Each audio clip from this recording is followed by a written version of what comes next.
Magandang araw po mga kawangis ko. Kung sa man sulok ka man ng mundo, ito ang inyong lingkod, Anton Olson, sa mga kapako OFW dyan sa Middle East, Yumkin side.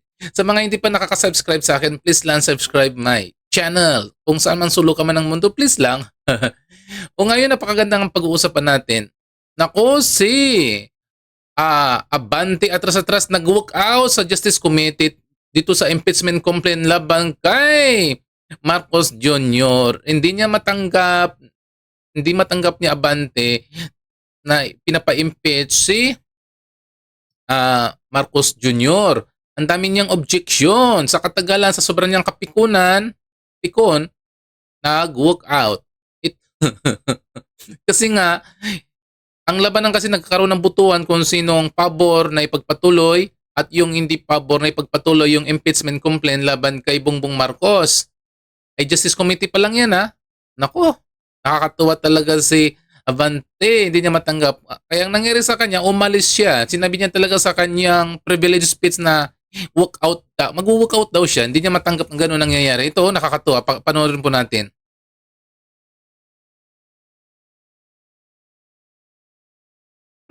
In as far as verification and jurat are concerned, no? So if there are no other comments or manifestations on sufficiency in form of Masa et al. Complaint, then the chair is ready to hear the necessary motion. Madam Chair, The Honorable Erice is I recognized. move that we declare the MASA complaint as sufficient in form. So move. Do I hear a second? I'd like to object again, Madam Chair. Okay. There is a motion. I think, Madam Chair, Honorable Abante? I think I have definite reasons why I am objecting. Yes, please state your Number reason one, why you're number one. objecting. What Congressman Chua has raised a moment ago is important. Now, we are not talking about any fast rules here. Every member of this House has the right to question, whatever the question might be, Madam Chair. Therefore, the question of Congressman Chua should be tackled. Number two, I also object on the argument raised by Congressman Rodriguez. And number three, Madam Chair, nakita ko po dito, in-exhibit nila yung competent evidence of identity. Pero wala po dito yung documents if they are indeed taxpayers, Madam Chair. Sapagkat nakalagay sa endorsement, they should be taxpayers. Therefore, I question if all of these 36 complainants are actually taxpayers. Kung taxpayers yan, dapat mag-submit ng document yan dito na sila ay taxpayers. If indeed wala, therefore, insufficient ang form na pinapaliwanag dito. And therefore, Madam Chair, I object. We are noting the explanation of the Honorable Abante with regards to his objection. Nonetheless, we shall be proceeding to vote on the sufficiency in form of Masa et al. Complaint. There is a motion to declare Masa et al. Complaint sufficient in form. Point of order. The same has been objected to. Point of order. Those who are in favor, we shall now divide the House. The Honorable Ridon. Who has seconded the motion, Madam Chair? Who has seconded? It hasn't been seconded. It's Kong Noy Defensor. Because I heard a lot of second. Okay. So we shall now divide the House. Those who are in favor of the motion, please raise your right hand.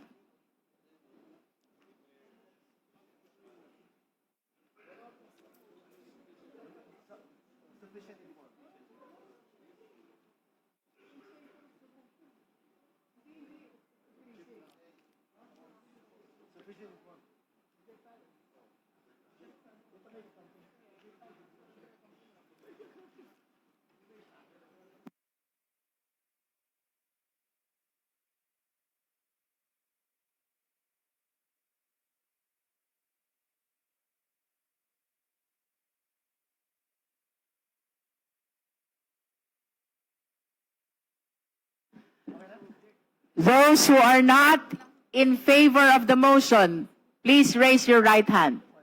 Continue.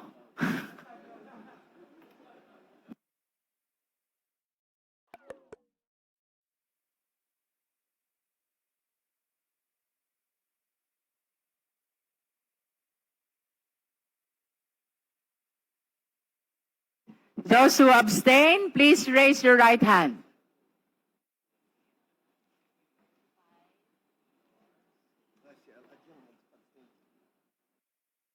Comsec, the vote, please.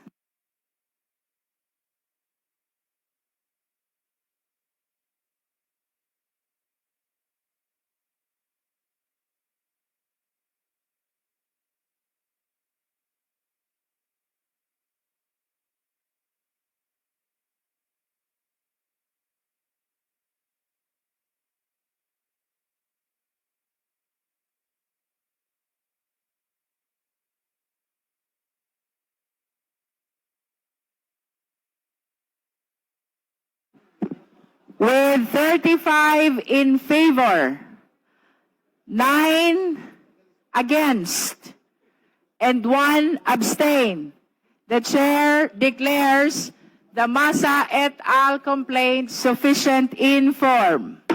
Madam Chair, The Honorable Abante. it is very clear that there is insufficiency in form. Very clear po yan. And I'm so glad for the rest of those, my colleagues, that supported my objection.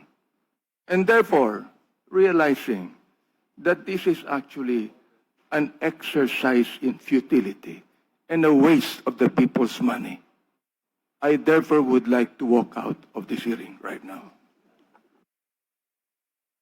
The manifestation is noted. We have concluded the determination in form of both the Jesus complaint and Masa et al. Complaint.